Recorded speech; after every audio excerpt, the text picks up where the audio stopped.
Hello guys, അപ്പോൾ നമുക്കിന്ന് പാസ്പോർട്ടിന് അപേക്ഷിക്കാൻ പോയാലോ? Let's go. പിന്നെ ഈ ചാർജർ എന്തിനാന്ന് വെച്ചാൽ ഫോണിൽ ചാർജറോ, അപ്പോൾ ചാർജ് പറഞ്ഞ് സ്വിച്ച് ഓഫ് ആയി എങ്ങാനും പോയി കഴിഞ്ഞാൽ നമുക്ക് എവിടെയെങ്കിലും കുത്തിയിടാമല്ലോ, അതുകൊണ്ട് എടുത്തതാണ്. അങ്ങനെ ഇതേ പോകുന്നതിന് മുന്നൊരുക്കമായിട്ട് പപ്പ കാറിൻ്റെ ചില്ലൊക്കെ തുടച്ചിടുകയാണ്.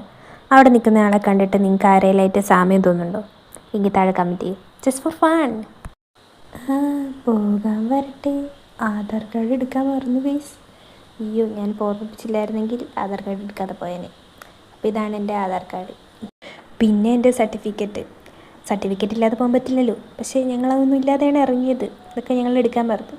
ഞങ്ങളെ സമ്മതിക്കണ്ടല്ലേ. ഇപ്പം അതൊക്കെ എടുത്തോണ്ടിരിക്കുക. അപ്പോൾ ഇതേ കേസ് നമ്മളങ്ങനെ അക്ഷയ സെൻറ്ററിൽ എത്തിയിട്ടുണ്ട്. അതാണ് അക്ഷയ സെൻറ്റർ. അപ്പോൾ നമുക്ക് അങ്ങോട്ടേക്ക് പോവാം. അങ്ങനെ അക്ഷയ സെൻറ്ററിൽ ഞാൻ പോസ്റ്റ് അടിച്ചിരിക്കുമ്പോഴാണ് ഒരാളെ കണ്ടത്. അവിടെ നിൽക്കുന്നു. അവൾ അപേക്ഷിക്കാൻ വന്നതാണ്. അങ്ങനെ എൻ്റെ പരിപാടിയൊക്കെ കഴിഞ്ഞ് കേസ് എനിക്ക് ഡേറ്റും ടൈമൊക്കെ കിട്ടി. ഇനി ആ ടൈമിൽ അവിടെ പോയാൽ മതി. പിന്നെ ഞാൻ വേറൊരാളെ കൂടി കണ്ടായിരുന്നു. അവിടെ ആധാർ കാർഡിലെ ഫോട്ടോയ്ക്ക് പോസ്റ്റ് ചെയ്തുകൊണ്ടിരിപ്പുണ്ടായിരുന്നു. പക്ഷേ എനിക്ക് വീഡിയോ എടുക്കാൻ പറ്റിയില്ല. അടുത്ത പ്രാവശ്യം കാണിക്കുക. അപ്പോൾ ഈ വീഡിയോയ്ക്ക് ലെങ്ത് കൂടിയതുകൊണ്ട് ഞാൻ ബാക്കി അടുത്ത വീഡിയോ പറയാം.